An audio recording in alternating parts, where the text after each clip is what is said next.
मानव समाचार, मानवता के हक में।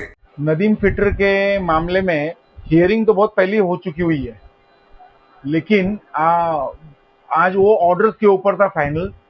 तो साहब ने सरकारी पक्ष का अपनी सारी दलीलें सुन के और फिर साइमल्टेनियसली अपने जो सरकारी वकील साहब है, इन्वेस्टिगेटिंग ऑफिसर है, सबके सब बातों का अवलोकन करने के बाद में नदीम फिटर का जामीन का अर्जी मंजूर किया हुआ है। और भी कुछ लोगों के इस केस में नाम है, तो उनके क्या मतलब? ये देखिए, अभी बाकी के दो लोगों ने तो पता नहीं है उन्होंने जामीन दाखिल किए कि नहीं किए, क्योंकि और जो मलिक साहब का जामीन का अर्जी है उनकी भी तारीख आज ही थी, लेकिन उसका अपने को कोई इल्म नहीं है उसके अंदर क्या बात है। और जो बाकी के आरोपी हैं तो उनके वकील दिखते हैं क्या? जी हाँ, जी हाँ, ब्याज उनके, हाँ, उनके वकील सब अलग है। कोर्ट को क्या बताया कोर्ट ने जामीन दी?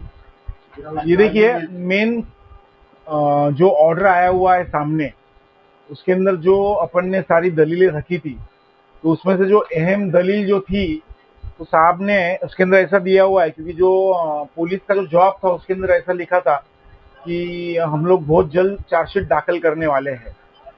तो कोर्ट ने ऑर्डर में पहली बात वही ली है कि अभी ये जो गुनाह है इसके अंदर नदीम की तरफ से कुछ मिलना नहीं है, कुछ इन्वेस्टिगेशन में उसकी मदद से ऐसा कुछ काम बचा हुआ नहीं है, सिर्फ चार्जशीट फाइल करनी है। तो चार्जशीट फाइल करने के लिए उसको जेल के अंदर रख के कोई मतलब नहीं बनता है। तो ये एक अहम मुद्दे के ऊपर जामीन मंजूर की है। अपन ने इसके अंदर 6 से 7 बड़े बड़े ऑनरेबल सुप्रीम कोर्ट के, ऑनरेबल मुंबई हाई कोर्ट के जजमेंट्स दिए थे अपन ने। साहब ने वो सारे जजमेंट्स का जिक्र किया हुआ है उसके अंदर, और उसके अंदर जो जजमेंट्स में लिखा हुआ है कि जैसे बेल इज अ रूल और जेल इज अ एक्सेप्शन। बहुत बहुत अपन बोलते हैं ना, सीरियस और संगीन मामलों में जेल में रखना चाहिए, जिसमें अगर आपने कोई मर्डर किया हो, कुछ हो।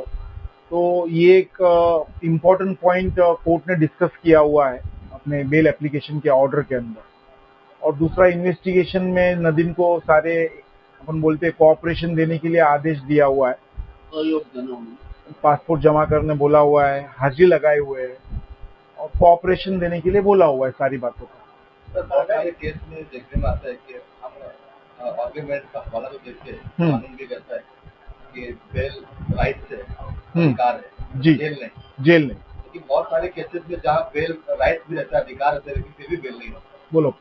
इसके अंदर ऐसा है कि कोर्ट को डिस्क्रिप्शन दिया गया है बेल देना या नहीं देना। केस लॉ तो बहुत आ रहे हैं कि ज्यादा वक्त तक आरोपी को अंदर रखना नहीं है, ऐसे बहुत केस लॉ है। लेकिन कहता कि सुप्रीम कोर्ट बॉम्बे हाईकोर्ट है।